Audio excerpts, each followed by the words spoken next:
یہ ایک فطرتی مکافات عمل ہے، جو ایسا ہمارا عمل رہا ہے اس کا نتیجہ یہ نکلنا تھا۔ اب مثال کے طور پہ سپریم کورٹ میں جو تقسیم ہوئی بھی ہے، اب سب مانتے ہیں، دونوں گروپ جانتے ہیں کہ کون سا جج صاحب جو ہے وہ کس طرف کا فیصلہ دے گا، دونوں جانتے ہیں کہ اتنے ممبران کا بینچ بنا تو ہمارا فائدہ ہے، اس سے ایک زیادہ ہو گیا تو ان کا فائدہ ہے۔ یہ خیر و شر کی بات نہیں ہے، یہاں تو بس ٹکراؤ ہو گیا ہے انا کا انا کے ساتھ۔ میں سمجھتا ہوں کہ شریف خاندان کی سیاست ہماری سیاست سے بہت مختلف ہے۔ فیصلے اب فائنل کون کرتا ہے، زرداری صاحب یا بلاول صاحب؟ زیادہ تو زرداری صاحب کا یہ ہے، پر کہیں جہاں بلاول اڑ جائے اور وہ اڑ جاتے ہیں کئی مرتبہ، تو پھر زرداری صاحب کو ماننا ہی پڑتا ہے۔ سبسکرائب کریں اور بیل دبائیں تاکہ کوئی خبر رہ نہ جائے۔ اچھا سر، یہ اب آج جہاں ہم پہنچ گئے ہیں، ہم 75 سال کی ہسٹری ہماری ہے، آپ کے سامنے ہے، اتنا ٹکراؤ ہم نے نہیں دیکھا۔ ایک تو اداروں کے درمیان تو ٹکراؤ پھر بھی دیکھا، اداروں کے اندر ہم نے نہیں دیکھا، یعنی ود ان انسٹیٹیوشنز بھی ہے اور اندر ان انسٹیٹیوشنز میں بھی اندر بھی ہے۔ یہ کیا ہو گیا؟ یہ ایک فطرتی مکافات عمل ہے، جو ایسا ہمارا عمل رہا ہے اس کا نتیجہ یہ نکلنا تھا۔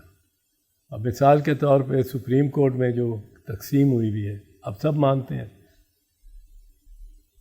دونوں گروپ اس تقسیم کے مانتے ہیں، دونوں گروپ جانتے ہیں کہ کون سا جج صاحب جو ہے وہ کس طرف کا فیصلہ دے گا، ماتھے پہ لکھا ہوا ہے تقریباً، اور دونوں جانتے ہیں کہ اتنے ممبران کا بینچ بنا تو ہمارا فائدہ ہے، اس سے ایک زیادہ ہو گیا تو ان کا فائدہ ہے۔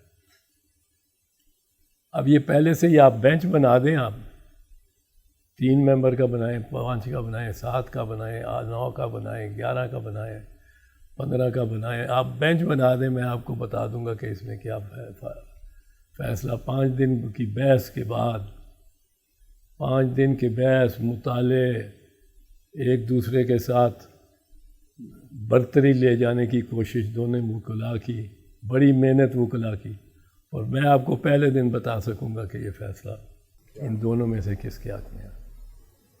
یہاں تک پہنچ چکے ہیں، بہت حالات برے ہیں، اور اس میں میں چونکہ سمجھتا ہوں کہ فاضل جج صاحبان خود اس کے ذمہ دار ہیں، زیادہ تر کسی نے ان کو اطلاع نہیں دی یا کسی نے ان کو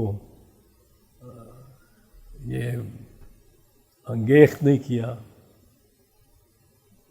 مجھے ہم تینوں جج ہیں مثال کے طور پہ، اور مجھے آپ کے خلاف کوئی انگیخت کرتا رہے اور میں آپ کے خلاف ہو جاؤں، ایسی بات نہیں ہوئی۔ پر ان میں وہ شبنم شکیل کا شعر ہے، یہ خیر و شر کی بات نہیں ہے، یہاں تو بس، اس کا ایکچولی مطلع یہ ہے اس غزل کا، تھے قتل حرف و صوت پہ اہل عزا کے ساتھ، تھے قتل حرف و صوت پہ اہل عزا کے ساتھ، نسبت ہمیں رہی ہے ہر ایک کربلا کے ساتھ۔ اور یہ خیر و شر کی بات نہیں ہے، یہاں تو بس ٹکراؤ ہو گیا ہے انا کا انا کے ساتھ۔ میں تو یہ دیکھتا ہوں، میں ججز کو بڑا اچھی طرح جانتا ہوں، تقریباً 55 سال ہو گئے مجھے اس دشت کی پناہی کرتے ہوئے، تو یہ ایک بڑی تکلیف دہ صورتحال ہے۔